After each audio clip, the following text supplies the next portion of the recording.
All right, so we want to build a nice and solid frame for the chair upholstery. Something that's going to withstand the webbing stretching from end to end in a lot of places and not collapse on itself under the weight. So I want to show you what I did on the frame just to really make it a solid build.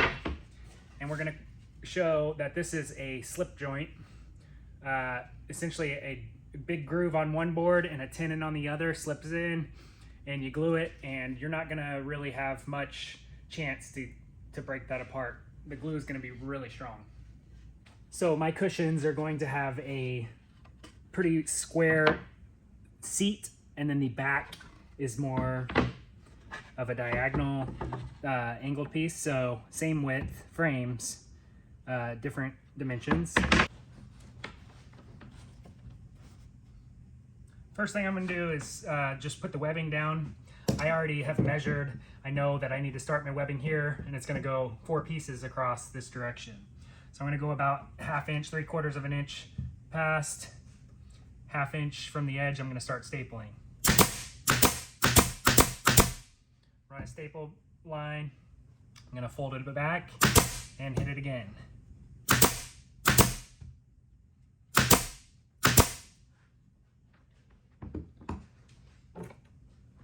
I'm going to take my webbing stretcher, get it set, engage the teeth a little bit, and pull down. A little too tight.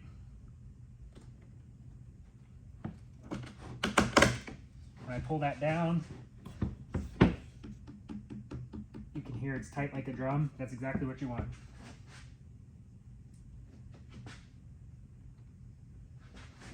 Trying to keep it straight, lined up with the frame. Same thing.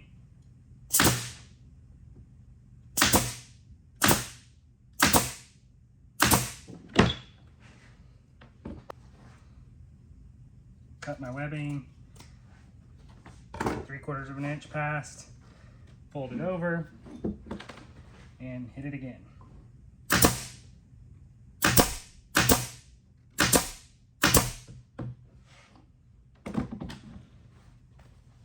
Repeat the process again.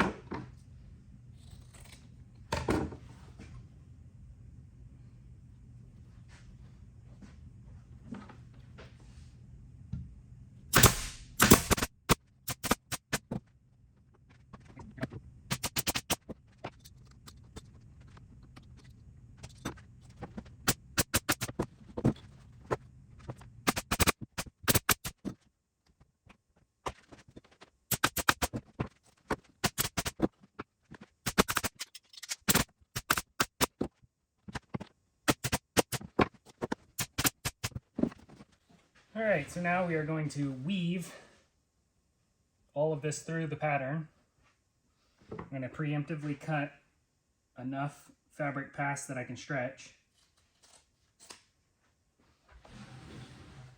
Again, 4 more here.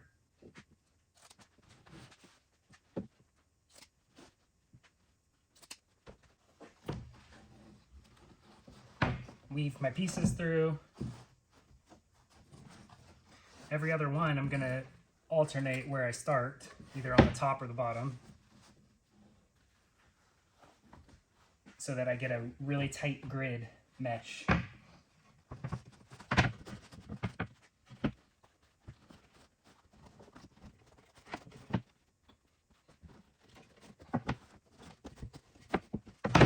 Okay, so I've got my grid in a weaving pattern.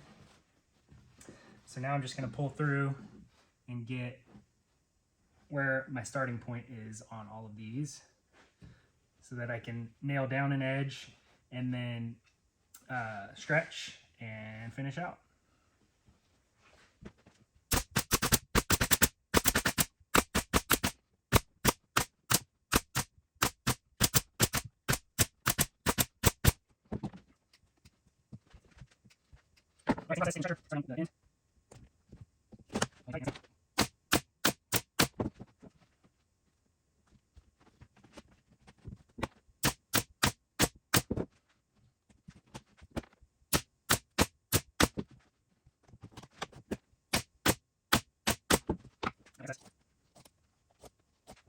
full finish.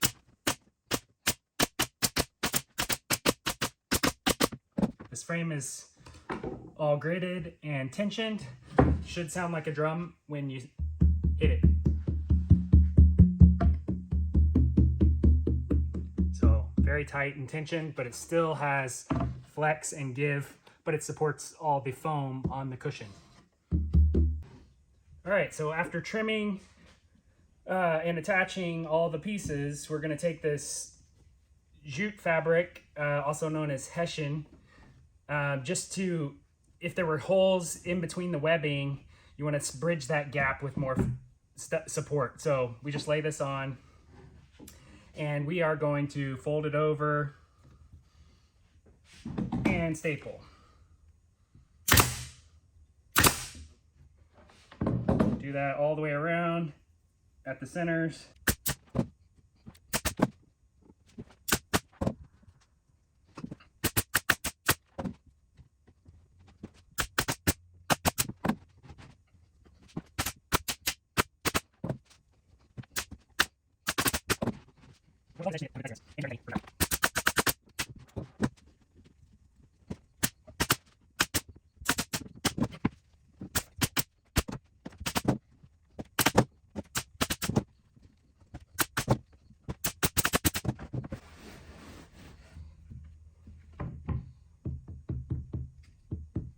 So next thing we're going to do is lay some batting on the center of the seat with a little bit of a border. I'm going to remove some of the batting halfway so that the center of the batting is higher than the rest. I'm going to take all of that excess, stick it in the center, and that's going to create a domed crown seat under the foam, which is critical for the look of the seat. So let me just show you how I do that.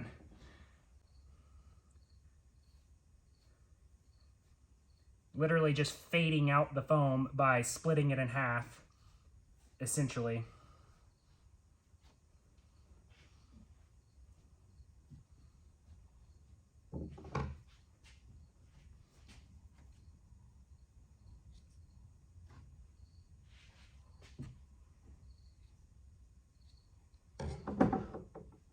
I'm gonna save that and stick it under my center just to pop it up even more. You can use more, but it's fine just to reuse this because it's really just bulking up the center.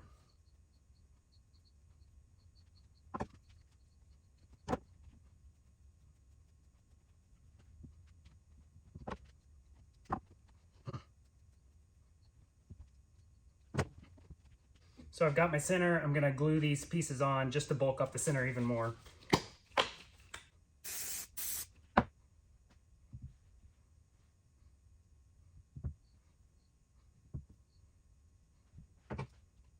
This doesn't need to be pretty. I just want a little bit more bulk. All right, so I'm gonna take that. I'm gonna spray adhesive, and then I'm going to simply let that dry for a second, air it out.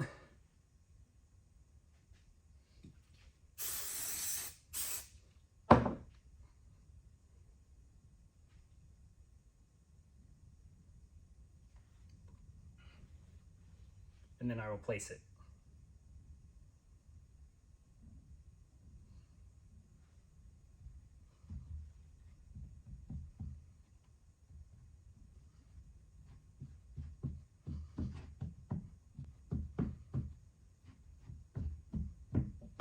And you can see I created the domed effect that then the foam is going to sit on, and that little bit of a indentation on the bottom is going to crown the center of the cushion.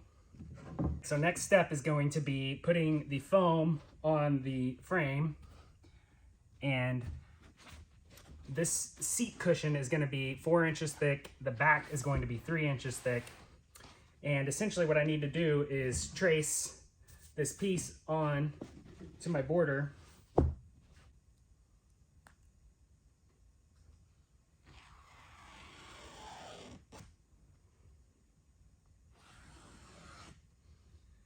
And if I was to cut this, the cushion would come straight up. I actually need it to angle back because the back is going to sit like this.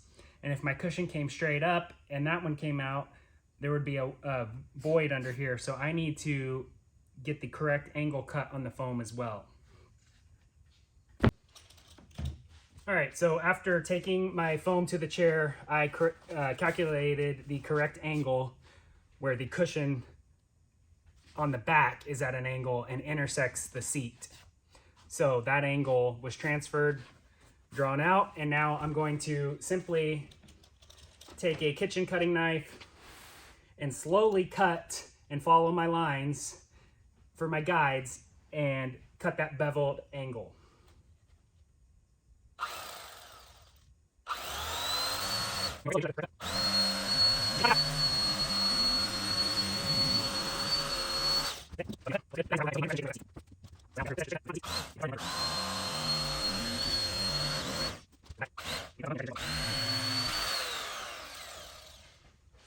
Okay. There's a little bit off my line, so I'm gonna try to clean that up. But again, the batting and the fabric pulled tight and compressing the foam slightly will take out any minor imperfections. All right, I'm gonna take my cushion, ensure that this fits on the seat correctly, knowing that my bevel point comes to the bottom of the frame and I have that beveled cushion.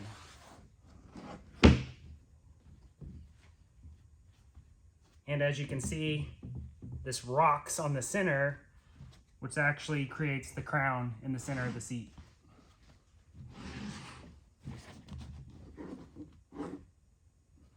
You can see there the crown, and then when that front comes down, it'll collapse on that side as well.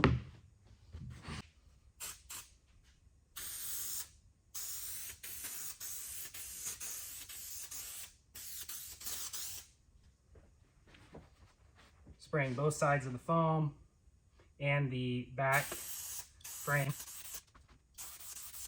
Let that dry for a second, tap up. So I'm gonna line my edge up in my corner.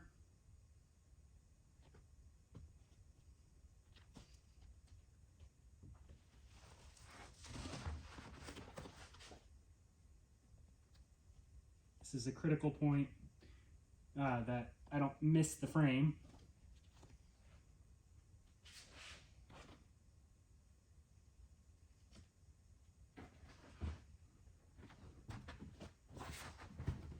Covered the frame, and then I'm just gonna push it on and apply pressure to seat the foam to the glue.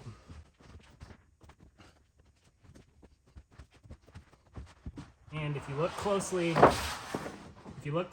you can see the crown in the foam that's starting to form.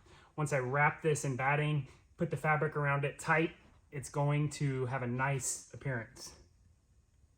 On the foam, after it's been attached, I've taken the border and gone around the border with batting, and you can see that I put the seam in the back because that's not critical. It's going to get smashed against another cushion. It's just patched in on the back, but it's smooth on the front. So I'm going to set that down. I'm going to take some spray adhesive.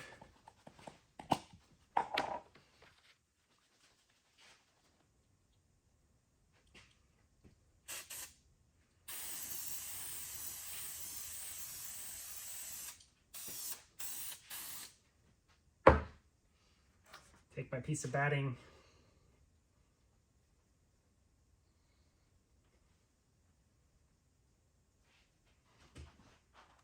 come right to the edge and just a hair over.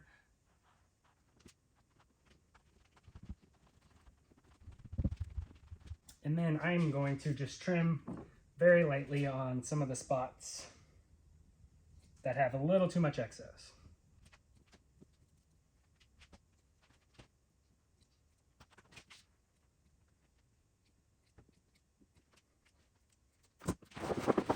So this cushion is totally covered in batting, which is going to help with that crowning effect because the fabric is cut to the foam size. And what I have is just a sample that I sewed and tested earlier. So I'm going to put that on here as well.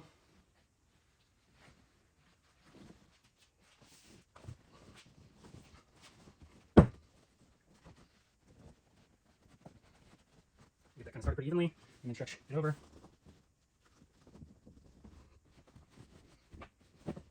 Always build a test panel just to make sure that you have your dimensions for sewing correct, and stretching over, and everything else that needs to happen.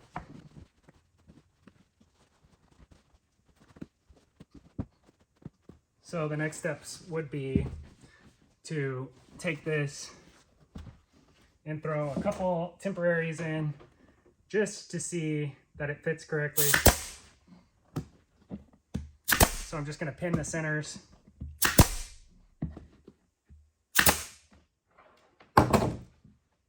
And a couple corners just to check and see what it looks like.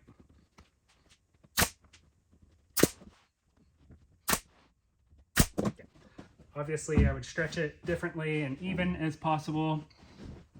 And when I pull these around, I'll just go ahead and do it because I want to make sure it looks good. I want to really get my corners good and stuffed.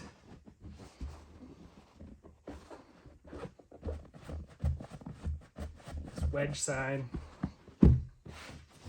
And essentially I would tuck that tightly all the way around until I get the correct shape. You can see here my corners are a little loose, so I would actually pull that even tighter and further down.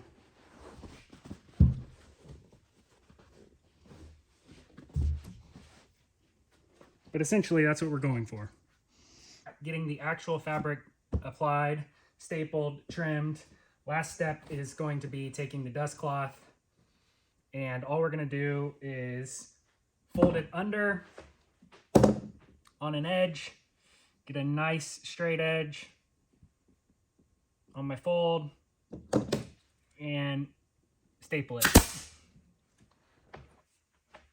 I'm going to keep my fold and keep my line and staple down the line.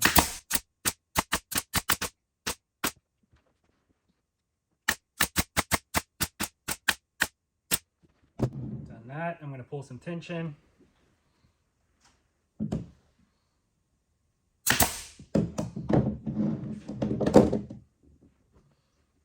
Get my fold, go in the center.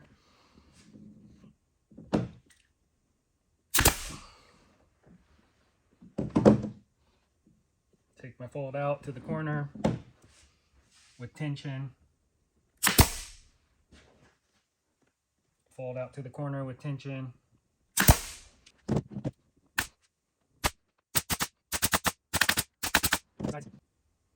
Cut off some of this excess on the corner.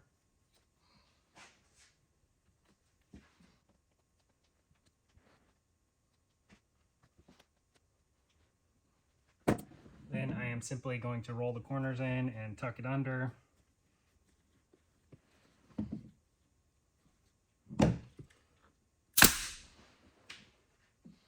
Keep it straight, make it look good.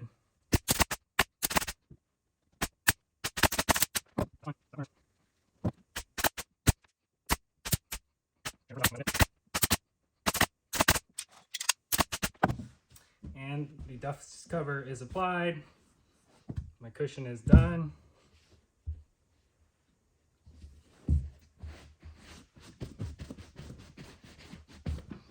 Clean off all the fibers.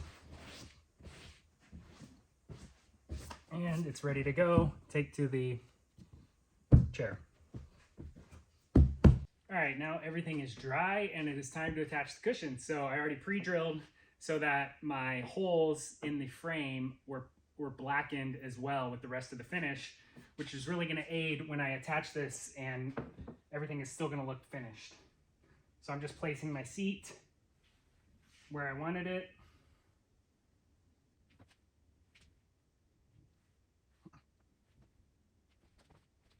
And I'm gonna pre-drill the cushion frame underneath the upholstery. gonna start one just to lock it down. Make sure my pieces are still lined up where I want them, which they are. And I will pre-drill and attach.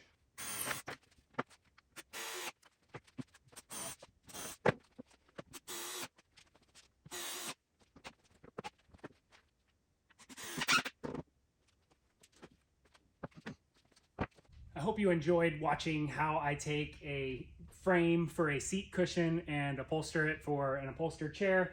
Final product turned out great. I hope you learned something, but mostly I wanted to show there's a lot that goes into chair building and upholstery. I'm not an expert, but I sure enjoyed it. I hope you enjoyed the video. And if you did, please like and subscribe, and we will see you on the next one.